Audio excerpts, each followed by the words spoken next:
La FEB est la seule organisation représentative des entreprises qui soit active à la fois en Flandre, à Bruxelles et en Wallonie. Et donc, ça vous explique évidemment que nous sommes toujours en train de parler soit en français, soit en néerlandais, et même également très souvent en anglais. Effectivement, lors du comité de rédaction. Ja.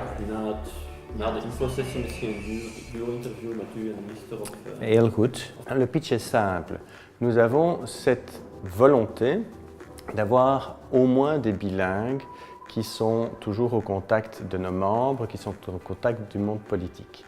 Pour avoir des bilingues, si vous devez compter uniquement sur l'enseignement en Belgique, malheureusement, vous vous rendez compte que les étudiants ne sortent pas avec une connaissance optimale de l'autre langue lorsqu'ils terminent leurs études en hautes écoles ou à l'université.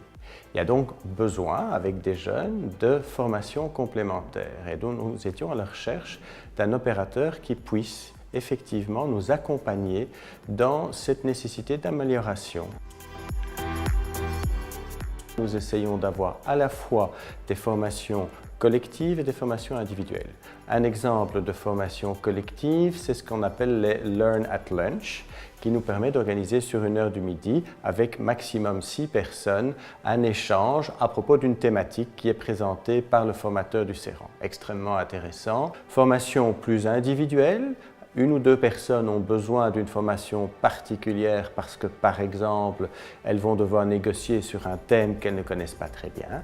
Elles viennent, elles ont alors la possibilité d'avoir 2, 4, 6 sessions autour de ce vocabulaire et de ces situations-là.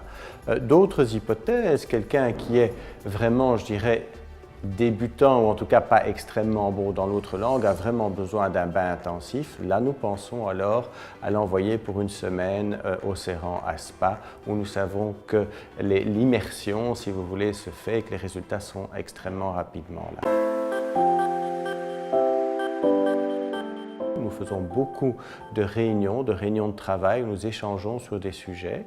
Et donc, quand je vois qu'un collaborateur qui est entré ici à la FEB il y a 6 mois et qui était quand même pas très bon dans l'autre langue, devient tout à fait à son aise pour s'expliquer certainement dans ses matières, c'est évident, mais devient à son aise, je me dis « Ah, il y a quand même une sérieuse amélioration ». Donc c'est le caractère subjectif, je ressens, je vois ce qui se passe, je sais très bien quel était le niveau d'entrée de mes collaborateurs. Et puis le caractère objectif, il ne faut pas perdre de vue que le CERAN nous donne à chaque fois, après l'année, un aperçu de l'évolution, si vous voulez, mesurée de nos collaborateurs sur base de différentes formations qu'ils ont suivies.